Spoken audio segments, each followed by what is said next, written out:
From the South American autumn to the scorching heat of Greece in midsummer and the Acropolis Rally, round 8. The June sunshine was pleasant enough, but the rally had plenty of hazards ready to trap the unwary.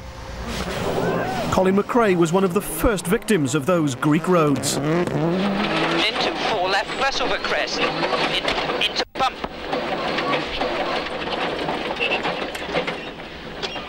Snap steering column or something. Well, hang on, are we going to get out, Cole? Nick to supervision with no mobile again, but it's not very nice at all, over.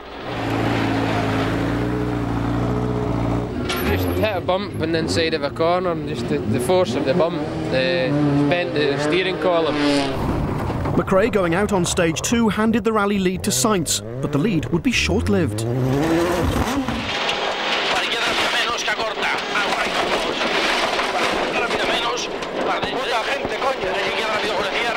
The sauce damaged the shock absorber, and I lost the shock absorber in the last stage. I lost 1.5 minutes. Sainz's problems meant that Mäkinen now led the rally, but soon he had problems. 150 pitkä oikein nopea ja K vasen. Maybe last 7.5 kilometers we had 2 punctures, and so of course I had to slow down a little bit. Kenneth Eriksson then became the 4th driver to lead the rally after stage 5. Juha Kankkunen set the fastest time on stage 4, moving ahead of his troubled teammate. Fast right 100, keep right to long K left opens. 2 retirements meant that Richard Burns was determined to finish this event, and he was in 2nd place by early afternoon. An unlikely visitor to Greece was Sweden's Thomas Rodström, more at home in his native country's snow and ice. It was Rodström's teammate who had the dubious honour of crashing out on just the very first stage. Belgium's Freddie Loix would play no further part in the rally. Eriksson led the rally going into stage 6, but wouldn't be leading coming out.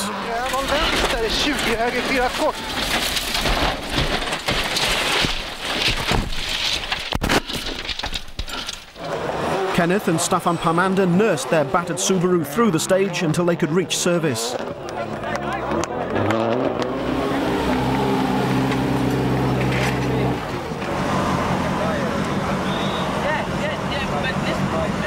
A circlip in the inside the steering rack has failed, and it caused the steering to just lock up occasionally and randomly, which is not a pleasant experience for him at all. Eriksson dropping down the order meant that Thomas Rodström could finish 5th at the end of the day. Suspension problems having dropped Carlos Sainz to 4th, he still set the fastest time on the last stage of the day. In joint 2nd place was Richard Burns, not being helped by having to slow to pass the rolled Subaru on stage 6.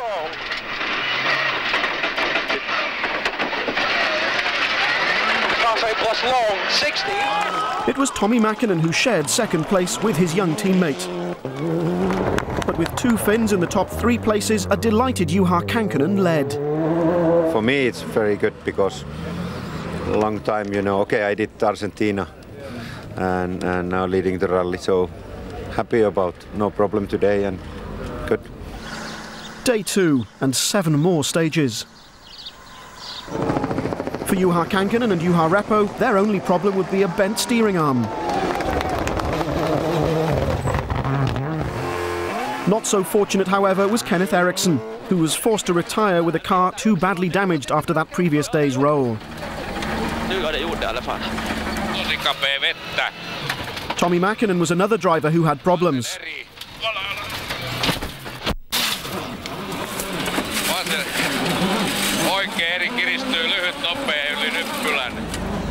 A long list of breakages gave the Mitsubishi mechanics plenty of work to do.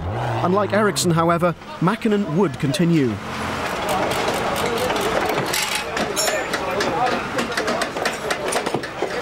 For sure, 4 minutes is absolutely too much. So, bit bad luck, but it's rallying, everything can happen. So Burns was now 2nd, having a trouble-free morning, although the afternoon would be a different matter.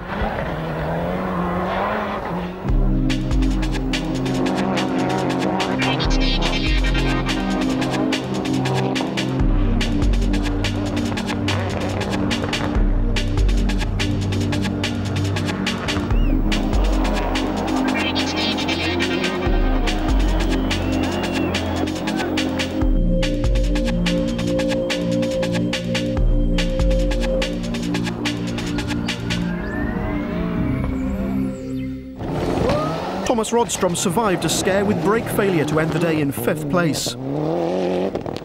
That long list of breakages meant that Mäkinen was 4th. Slow K right.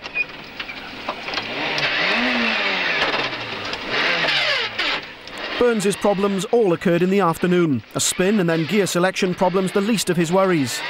Slow K right in long. He went on to break an engine mounting and then had a hold radiator.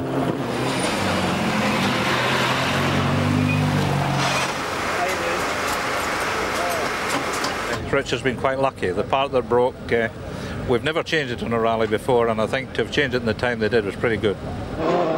Sainz had a superb day, quickest on 6 of the 7 stages and climbed to 2nd by the end of the day.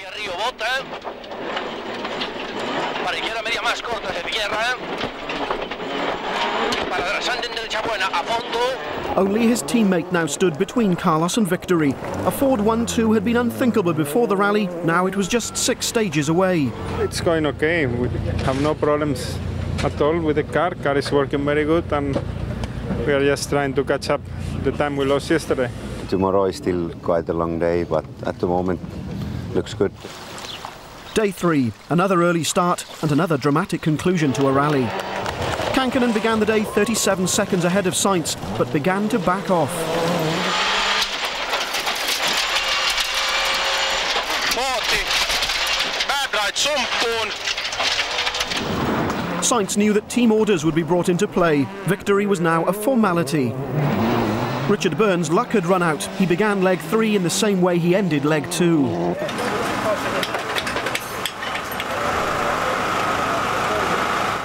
He's now got a cracked block and losing water, so we've tried to seal it, and we're just keeping our fingers crossed. Only 4 of the worst stages in the World Championship to go. Second fastest on 2 of those stages helped Uwe Nittel secure 6th place. 5th was Rodstrom, now only 1 event left for the old Celica. There were 2 sets of team orders within the top 4. Burns deliberately incurred time penalties to allow Mäkinen to finish 3rd and claim an extra championship point. Nothing to do with me, it's in other hand. At Ford, Sainz was the team leader, so Mäkinen was told to drive for a finish. Sainz duly took his and Ford's first win of the season.